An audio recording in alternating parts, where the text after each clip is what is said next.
ತಿಂಗಳ ಟ್ಯಾಕ್ಸ್ ಕಟ್ಟಿ ಕಟ್ಟಿ ಕಟ್ಟಿ ಇದ್ ಮಾಡ್ತೀವಿ. ಆದ್ರೆ ಪೊಲೀಸ್ ರೆಸ್ಪಾನ್ಸೇ ಮಾಡ್ಲಿಲ್ಲ. ಇಲ್ಲಾಂದ್ರೆ ಅವ್ರು ಬದುಕ್ತಾ ಇದ್ದಾರೆ. ಅವ್ರ ಜೊತೆಲೇ ಮಾಡಿಕೊಂಡು ಕಳಿಸ್ಬಿಡಪ್ಪ, ಕೈ ಮುಗಿತೀನಿ ಕಣಪ್ಪ. ನನ್ನ ಮಗನ ನನ್ನ ಮನೆ ತೆಗೆ ಕರ್ಕಬೇಡಿ, ನಾನು ಈ ಕಣ್ಣಲ್ಲಿ ನೋಡ್ನಾರೆ. ನನ್ನ ಮಗ ಅದ್ರ ಸಲುವಾಗಿ ಜೀವ ಬಿಟ್ಟವ್ನೆ. ನನ್ನ ಮನೆ ಹಾಳು ಮಾಡಿದ್ರಲ್ಲ, ನಂಗಿರೋ ಮಗ ಏನಪ್ಪ ಮಾಡನೆ. ನಾನು ನನ್ನ ಕಲ್ಪನೆಗೆ ಸಾಕ್ಬಿಡಿ. ನಿಮ್ಮ ಒಂದು ಧೋರಣೆಯಿಂದ, ನಿಮ್ಮ ಒಂದು ಅಜಾಗರೂಕತೆಯಿಂದ ನನ್ನ ಮಗನ ಇವತ್ತು ಬಲಿ ತಗೊಂಡಿದ್ದೀರಾ. ದಯವಿಟ್ಟು ಅವನು ಕರ್ಕೊಂಡು ಹೋಗಕ್ಕೆ ವ್ಯವಸ್ಥೆ ಮಾಡ್ಕೊಡಿ. ಆಗೋಗ್ಬಿಟ್ಟಿದೆ. ಇವ್ರು ನಾಳೆ ಕಳಿಸ್ತೀವಿ ಅಂತಾರೆ. ಅದೇ ಸರ್ಕಾರ ಇವಾಗ ಚೀಫ್ ಮಿನಿಸ್ಟರ್ ಬಂದಿದ್ರು, ಹೋಮ್ ಮಿನಿಸ್ಟರ್ ಬಂದಿದ್ರು, ಅವ್ರು ಹೋದ್ರು.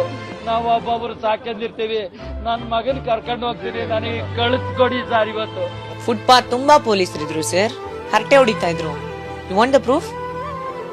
ನೀವು ಬೆಂಗಳೂರಲ್ಲಿ ನಗರದಲ್ಲಿ ಸಿಸಿ ಕ್ಯಾಮ್ರಾಸ್ ಇರುತ್ತಲ್ಲ, ಯಾರೇ ಆಗ್ಲಿ ನಗರ ಕ್ಯಾಮೆರಾ ಸಿಸಿ ಕ್ಯಾಮ್ರಾ ಅಲ್ಲಿ ಪೊಲೀಸರು ಹರಟೆ ಹೊಡಿತಾ ಇದ್ರು ನಿಂತ್ಕೊಂಡಂತ ನೀವು ನಂಗೆ ತೋರಿಸಿ, ಅದು ನಾನು ಹೇಳಿದ್ದು ಸುಳ್ಳು ಅಂತ ನೀವು ಪ್ರೂವ್ ಮಾಡಿದ್ರೆ, whatever you people say I will do it. ಇದ್ರಲ್ಲಿ ಅಂಗಲಾಚಿ ಬೇಡ್ತಾ ಇದ್ದೀನಿ, ಪ್ಲೀಸ್ ಟ್ರಾಫಿಕ್ ಕ್ಲಿಯರ್ ಮಾಡ್ಕೊಡಿ ಅಂತ ಲಿಟ್ರಲಿ ಅಂಗಲಾಚಿ ಬೇಡ್ಕೋತಾ ಇದ್ದೀನಿ. ಒಬ್ಳೆ ಮಗಳಿದ್ದ, ಒಬ್ಬ ಮಗಳೊಬ್ಳು. ನೀವೇ ಮಾಡಿಸ್ಬೇಕು, ಬಹಳ ಮಾಡಿಸ್ದೆ. ಒಂದು ಮಗು ಎತ್ತು 9 ತಿಂಗಳು ಎತ್ತು ಅದನ್ನು ಬೆಳೆಸಬೇಕಾದ್ರೆ ತಾಯಿ ತಂದೆಗೆ ಮಾತ್ರ ಗೊತ್ತಿರುತ್ತೆ. ಯಾವ ಸರ್ಕಾರಿ ನೌಕರರಿಗೆ ಗೊತ್ತಿಲ್ಲ. ಅಥವಾ ಅವರು ವಿಧಾನಸೌಧದಲ್ಲಿ ಕುತ್ಕೊಂಡು ಮಾತಾಡ್ತಾರೆ. ಏನ್ ಮಾಡ್ತಾರೆ ಅವರು? ಪೊಲೀಸಿಗೆ ಹೇಳ್ತಾರೆ. ಪೊಲೀಸಿಗೆ ಎಚ್ಚರಿಕೆ ಕೊಡಬೇಕು 4 ದಿವಸದಲ್ಲಿ. ಅವ್ರಿಗೆ ಹೀಗೆ ನೀವು ಅಲರ್ಟ್ ಆಗ್ಬೇಕು. ಎಷ್ಟು ಜನ ಪೊಲೀಸ್ ಇದಾರೆ, ಬೇರೆ ಕಡೆಯಿಂದ ಕರ್ಕೊಂಡು ಬಂದು ಅಲರ್ಟ್ ಆಗ್ಬೇಕು.